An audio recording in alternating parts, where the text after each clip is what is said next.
Halo pemirsa, Anda kembali menyaksikan Jambi Kini, Jambi 28 TV.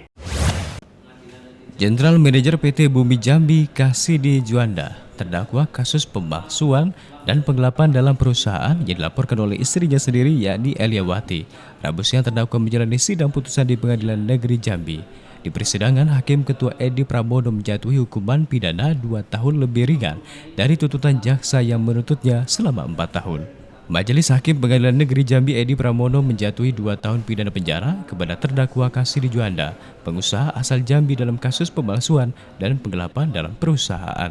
Majelis Hakim menyatakan terdakwa Kasidi telah terbukti bersalah melakukan tindak pidana sebagaimana diatur dalam pasal 263 KUH Pidana atau pasal 374 KUHP junto pasal 372 KUH Pidana.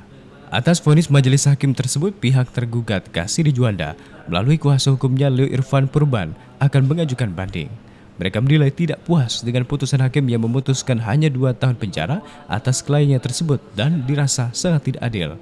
Leo membantah kliennya itu menikmati hasil dari perusahaan yang ia kelola, melainkan istrinya sendiri yakni Eliawati menikmati hasil dari perusahaan tersebut hingga membeli apartemen mewah seharga 18 miliar rupiah di Singapura hingga membeli kantor dan rumah mewah miliaran rupiah. Leo juga mengemukakan kekecewaannya di dalam pertimbangan hukum yang tidak ada satupun yang menguntungkan dan menjelaskan bahwa Eliawati yang menikmati keuntungan perusahaan tersebut. Merasa tidak diberi keadilan, Leo mengatakan semestinya hal ini harus dipertimbangkan bahwa dari 2002 sampai 2016 itu ada 14 tahun Eliawati menyerahkan kepada suaminya untuk mengelola perusahaan tersebut. Dari sisi kami merasa putusan ini sangat tidak adil. Di mana tidak adil?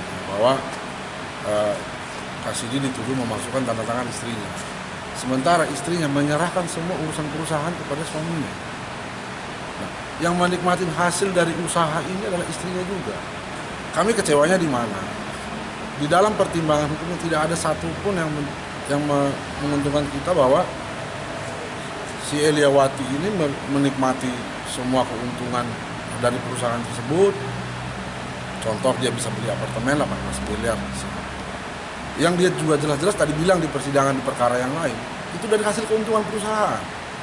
Bisa membeli apartemen 18 miliar, bisa membeli kantor di Bohok itu sebesar 12 miliar, bisa membangun rumah sekitar 5 miliaran di Jambi.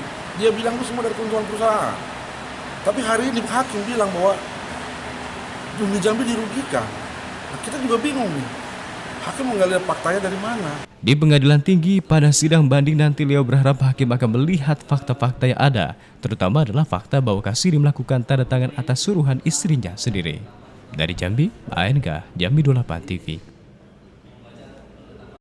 Pemirsa, terus perbaharui informasi Anda dengan mengakses berita-berita kami di Jambi28.tv, terkini terpercaya.